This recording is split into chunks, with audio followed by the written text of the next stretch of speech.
कृष्ण की वाणी बचे। जो तुम पर विपदा आई हुई है ना मेरे बच्चे, चिंता मत करो। वो विपदा चली जाएगी मेरे बच्चे, बहुत जल्द चली जाएगी तुम्हें छोड़कर, क्योंकि मैं जो आ चुका हूँ तुम्हारी जिंदगी में। अब मेरे होते हुए कोई आपदा, कोई विपदा, कोई संकट रह सकता है भला तुम्हारी जिंदगी में? हाँ, नहीं रह सकता। वो भाग जाएगा, दूर दूर तक भाग जाएगा मेरे बच्चे। अगर तुम्हारे आसपास नकारात्मक ऊर्जाएं हैं तो वो भाग जाएंगी, तुम देखना।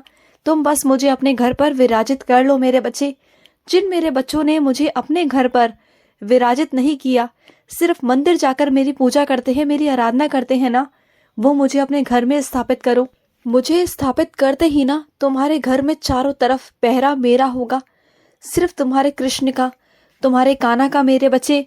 और जहाँ कान्हा का पहरा होता है ना, वहां पर कुछ नकारात्मक ऊर्जाएं, गलत सोच के लोग, ऐसे लोग टिक ही नहीं सकते मेरे आसपास, मेरे घर में। जिस जगह मैं विराजित हो जाता हूँ ना, वो घर मेरा हो जाता है, तुम्हारे कान्हा का।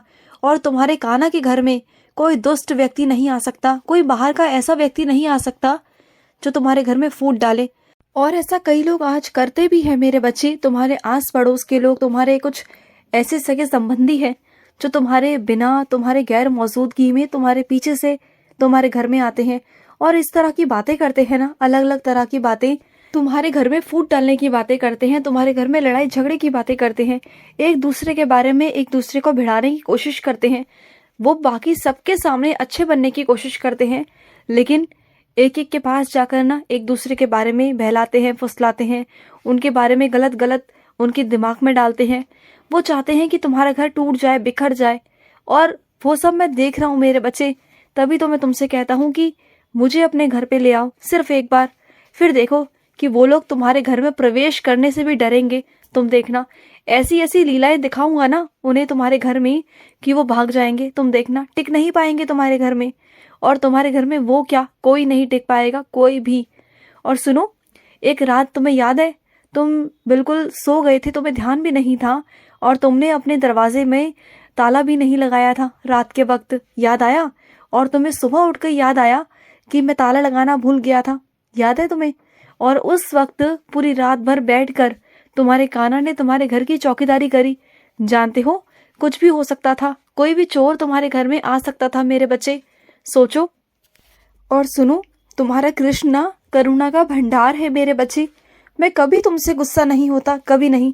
तुम्हें जो कहना है ना सीधा मेरे पास आकर कहा करो, सीधा मुझसे मांगा करो, अपने घर वालों से मांगो। कहता हूँ कि मांगो, वो तुम्हारे संसारिक माता पिता हैं, लेकिन पूरा ब्रह्मांड नायक तो मैं हूं ना, तुम्हारा कृष्ण है। जो मैं कर सकता हूँ वो तुम्हारे माता पिता नहीं कर सकते मेरे बच्चे, क्योंकि उनकी करने की भी एक क्षमता है, एक सीमा है। बस वो वहीं तक तुम्हारी इच्छाओं को पूरा कर सकते हैं। लेकिन तुम्हारा कृष्ण अनंत है मेरे बच्चे, अनंत हूं मैं, अनंत। और मेरी लीलाएं अपरंपार हैं मेरे बच्चे। तुम अगर मेरे पास आओगे ना तो असंभव को भी संभव करके दिखाऊंगा। तुम बस मेरे पास आ जाओ। और सुनो, जिस चीज की तैयारियों में तुम लगे हुए हो ना बहुत जोरों शोरों से, तो वो होगा। और चिंता मत करो, वो तुम्हारे घर के पास में ही होगा। तुम्हारी नौकरी तुम्हारे घर के पास में ही लगेगी और यही मेरी लीला होगी मेरे बच्चे। तुम्हारे घर के आसपास के दायरे में ही सब कुछ होगा मेरे बच्चे, तुम चिंता मत करना। तुम अभी से इतनी चिंता कर रहे हो कि कहाँ लगेगी, अगर दूर लग गई तो मैं कैसे अपने परिवार से दूर रहूंगा, क्या करूंगा? तो देखो, तुम्हारा कृष्ण ये लीला भी करेगा, तुम चिंता मत करो। जब तुमने सारे अधिकार, तुमने सब कुछ मुझे सौंप दिया है ना, तो बस। और सुनो, जहां तुम मुझे बुलाते हो ना, मैं वहीं आकर उपस्थित हो जाता हूँ मेरे बच्चे। तुम्हें क्या लगता है कि तुम्हारा कान्हा नहीं आता? तुम्हारा कान्हा आता है मेरे बच्चे। मैं अदृश्य रूप में होता हूँ वहां पर, मैं हमेशा उपस्थित होता हूँ, हमेशा। और सुनो मेरी बात को, जो दो नावों में पैर रखकर चलते हैं ना, वो हमेशा डूबते हैं मेरे बच्चे, हमेशा। तभी तुम्हें समझाने की कोशिश कर रहा हूँ कि एक ही रास्ते की तरफ चलो और एक ही दिशा में चलो। क्योंकि अगर चारों तरफ ध्यान लगाओगे और एक ही काम को तुम अलग अलग तरीके से करने की कोशिश करोगे और बहुत सारे कामों की जिम्मेदारी तुम अपने ऊपर ले लोगे, और जो काम तुम्हारा महत्वपूर्ण है, जिससे तुम्हारी घर की रोटी चलती है, तुम्हारे घर का रोजगार चलता है, अगर वही सब कुछ ठप हो जाएगा, सब कुछ बंद हो जाएगा, तो क्या करोगे? तो चारों तरफ हाथ पैर मत मारो, जिसमें तुम सक्षम हो करने में, जो तुम बहुत अच्छे से करते हो, जिसमें तुम खिलाड़ी हो ना, उस काम को करो। देखो चारों तरफ अगर हाथ पैर मारोगे ना तो कुछ भी हाथ में नहीं रहेगा, कुछ भी। तो इसलिए जो कर रहे हो उसी काम को करो, ठीक है ना। और सुनो, तुम्हें मथुरा आने को किसने मना किया मेरे बच्चे? मैंने कभी मना किया तुम्हें? तुम जानते हो, तुम बचपन में मेरे पास एक बार आए थे ना, और उसके बाद तब से तुम्हारा और मेरा मिलन नहीं हो पाया। तुम मथुरा नहीं आ पाए, तुम वृंदावन नहीं आ पाए। तुम कई बार रास्ते से गुजरे जरूर हो, और तुम्हारा मन भी कई बार किया कि वहां से रुक कर तुम मेरे दर्शन कर लो, एक बार मेरे दर्शन कर लो, एक बार अपने कानों को निहार लो, बस एक बार। लेकिन वो चाह कर भी कभी हो नहीं पाया मेरे बच्चे।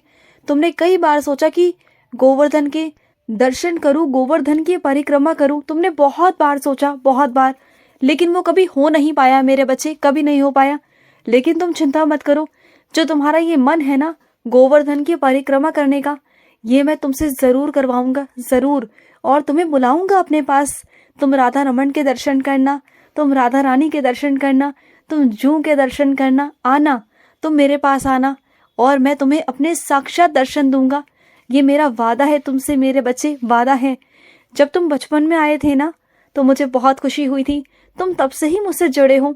लेकिन बस ना कुछ दूरियां हो गई थी तुम्हारे और मेरे बीच मेरे बच्चे, बस इस कारण मेरे बच्चे। और सुनो, हर इंसान के अंदर ना जीव आत्मा है मेरे बच्चे, चाहे वो पशु पक्षी हो, कोई इंसान हो या कुछ भी मेरे बच्चे, चाहे वो कीड़ा मकोड़ा ही क्यों ना हो।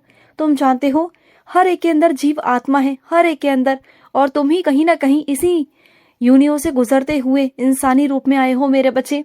तो जब भी तुम मेरा नाम जाप करते हो ना, कृष्ण कृष्ण कर कर, तो ऊंची ध्वनि में किया करो। ऐसी ध्वनि तुम्हारी निकलनी चाहिए कि तुम्हारे आसपास का वातावरण भी शुद्ध हो जाए मेरे बच्चे, शुद्ध हो। और जितने भी कीड़े मकोड़े हैं, जितने भी पशु पक्षी हैं, सबके कानों तक मेरा नाम जाए, कृष्ण कृष्ण जाए, जिससे उनकी भी जो योनि है वो वहीं तक समाप्त हो जाए, वो आगे जन्म मरण के चक्रव्यूह से बाहर निकल जाए। और वो तुम्हारे माध्यम से हो सकता है मेरे बच्चे। अगर तुम किसी को जन्म मरण के चक्रव्यूह से तुम उसको मुक्ति दिला सकते हो, तुम कर सकते हो तो करना। और तुम्हारे आसपास कुछ ऐसी अदृश्य चीजें भी होती हैं जो नकारात्मक होती हैं, जब तुम मेरा नाम जाप करते हो ना ऊंची ध्वनि में, तो वो भी मेरे भक्त बन जाते हैं, वो भी मेरे चरणों में आ जाते हैं। और जो तुम्हारे बारे में बुरा सोच रहे होते हैं ना, वो सब अच्छा अच्छा सोचने लगते हैं तुम्हारे बारे में सभी। क्योंकि मेरे नाम से इतनी सकारात्मक ऊर्जा मिलती है कि जहां भी नकारात्मकता है ना, वो नष्ट होकर सकारात्मक हो जाती है मेरे बच्चे। बस इसलिए कहता हूँ कि मेरा नाम जाप करो, मेरा नाम जाप करो, मेरा नाम जाप करो। राधे राधे बोलो, राधे राधे बोलो, कृष्ण कृष्ण बोलो। फिर देखो तुम्हारी जिंदगी का उद्धार कैसे नहीं होता। तुम्हें लगता है ना कि तुमने अपने जिंदगी में सारे उपाय करे, सब कुछ करा, लेकिन तुम्हारे जिंदगी में सुख शांति नहीं, तुम्हारे जिंदगी में सुकून नहीं, परिवार में शांति नहीं, प्यार नहीं, आपस में किसी की बनती नहीं है ना? लगता है ना ऐसा? तो एक काम किया करो, रोज मेरा नाम जाप ना अपने घर में 10 मिनट के लिए लगाया करो। किसी भी चीज पर लगाओ, फोन पर लगाओ, किसी यंत्र में लगाओ, लेकिन लगाओ, राधा रानी का नाम लगाओ, मेरा नाम लगाओ, मंत्र लगाओ। फिर देखो तुम्हारे घर में कैसे शांति नहीं होगी, कैसे सबका मन शांत नहीं रहेगा। तुम देखो तो सही, कर कर करो। और मैं तुम्हारे हमेशा साथ था, साथ हूँ और साथ रहूंगा। और सुनो, भागवत गीता पढ़ना छोड़ना मत, रोज पढ़ना, तुम्हें मेरा आदेश है ये। क्योंकि भागवत गीता के ही द्वारा तुम्हारे रास्ते आसान हो रहे हैं मेरे बच्चे, तुम्हें दिशाएं दिख रही हैं, तो कभी छोड़ना मत उन्हें। और सुनो मेरे बच्चे, तुम्हें बहुत जुकाम हो रहा है, खांसी हो रही है, और तुम्हें बुखार भी है, तो ज़्यादा बाहर मत निकलो। और निकलो ना तो सुबह शाम तुम कुछ पहन कर निकलो, कुछ गर्म वस्त्र पहनो, जिससे तुम ठंड से बचे रहो। थोड़ा अपना ध्यान रखो, और हो सके तो ठंडे पानी से दूर रहो, ठंडी चीज़ों से दूर रहो, गर्म चीज़ों का ही सेवन करो अभी, ठीक है? ज़्यादा ठंडा मत खाओ, अब तुम्हारा गला भी बहुत ख़राब है। अपना ध्यान रखो, परहेज करो, कुछ चीज़ों का परहेज बहुत ज़रूरी है। देखो हर चीज़ मौसम के हिसाब से होती है, अब मौसम बदल रहा है ना, थोड़ा अपने आप में बदलाव करो, ठीक है? खुश रहो। आज का मध्याह्न कृष्ण संदेश समाप्त हुआ। जय श्री कृष्णा।